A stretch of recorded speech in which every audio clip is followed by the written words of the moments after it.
military rule, and also the revolution continues. They're saying that this is also a sit-in that will continue until full powers are handed to the civilian president that they chose. Shireen, a hugely significant moment, as you say, certainly for the supporters of Mohammed Morsi, for people within the square and beyond, but a lot of questions remaining about the extent of his powers. Yes, that's right. I mean, no sooner had the voting finished in the runoff than the Supreme Council of the Armed Forces issued this amendment to a constitutional declaration that they themselves wrote last year. In that amendment, you really saw the stripping away of many of the presidential powers. He is not going to be the commander-in-chief. He will not have oversight over the army. Meanwhile, the army gave themselves extended powers, legislative powers, until there's a new parliament, for example. So no one here is under any illusion that the task is finished. It's simply a feeling down here. And we have to stress that Tahrir Square does not represent the whole of Egypt. There are some who will be very upset and worried about a Muslim Brotherhood presidency. But for the people down here, this is a victorious moment. It's the ultimate moment of the revolution, especially because you have Mohammed Mursi, who was very much seen as the candidate of the revolution, pitted against someone who was the anti-revolution candidate, Ahmed Shafi, a member of the old regime. So this victory, after this extended period of waiting, is very much being seen in the context of the victory of the revolution. Having said that, people still talking about the revolution continuing until full powers are handed over to a civilian president. And as you say, Shireen, for many, he was the man who could block the return of the so-called old guard to Egypt's presidency. But beyond his immediate support base, has he been able to gather a lot of goodwill among Egypt's other forces, secular forces, religious forces, and so on? I have to say, at the beginning of the presidential vote, before the runoff, you had a lot of the secular liberal forces very much against Mohammed Mursi, the Muslim Brotherhood's candidate, because he was the Muslim Brotherhood's candidate. After that, when the runoff results were announced and you saw this sort of polarization in the country, it was either going to be Ahmed Shafi or Mohammed Mursi.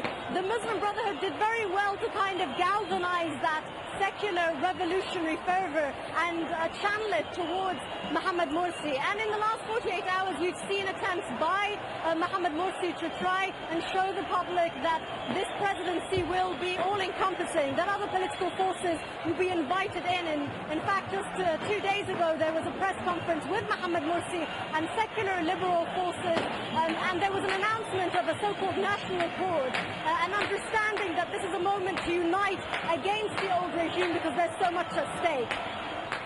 Shireen, thanks very much. Shireen Tadros in Cairo. Well, many Egyptians felt they'd been left with little choice in this election, either to vote for a leading member of the old regime or to take a chance on Mohammed Morsi, whose party was more polarizing than ever, as Dominic Kane reports.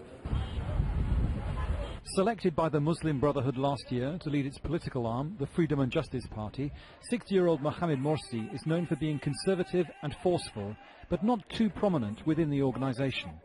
Although his public speaking improved during the campaign, it was not his style and demeanour that won him votes. It was the vast structure he had supporting him. The Brotherhood promoted him as the one who could deliver on the revolution's aims and bring the economy back from the brink. Morsi tried to ease the fears of women and minorities like the Coptic Christians by guaranteeing them that his presidency would not threaten their rights. He also promised to resign from the Freedom and Justice Party if elected.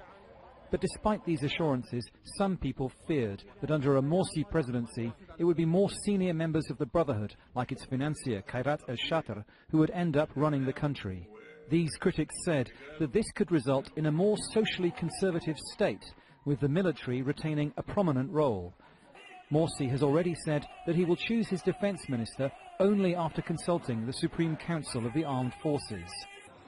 In an election that pitted old against new, Morsi appeared new, and in choosing him over Ahmed Shafiq, it seems most Egyptians agreed. Dominic Kane, Aljazeera. Jihad al-Haddad is a spokesperson for Morsi's campaign. He told Aljazeera that people's fears about the Muslim Brotherhood are simply unfounded. Much of this hype on the Muslim Brotherhood has been generated by biased reporting about the Muslim Brotherhood that has occurred during the Mubarak presidency time. Many of that has created a scarecrow stereotype that does not reflect the reality of the Muslim Brotherhood or the Freedom and Justice Party. With the ascension of Dr. Mursi now as President of Egypt, he will be the President of all Egyptians. All rights of women, civil liberties, human rights, everything would be much more respected and guarded by rule of law and by the state, much more than it has ever been in the history of Egypt. And we hope that with the help of the Egyptian people and with the help of the bureaucracy of Egypt and all its arms and organizations and apparatuses, will be able to enact the rule of law and get back the aspirations and the rights of the Egyptian people. Mike Hanna joins us now from Cairo. And Mike, as we just heard, the Morsi campaign will be working hard to try to assuage people's fears about what a Morsi presidency could mean for Egypt and Egyptians. What will it mean, do you think, going forward? Well, Gita, the Morsi campaign has made several pledges in recent days during and before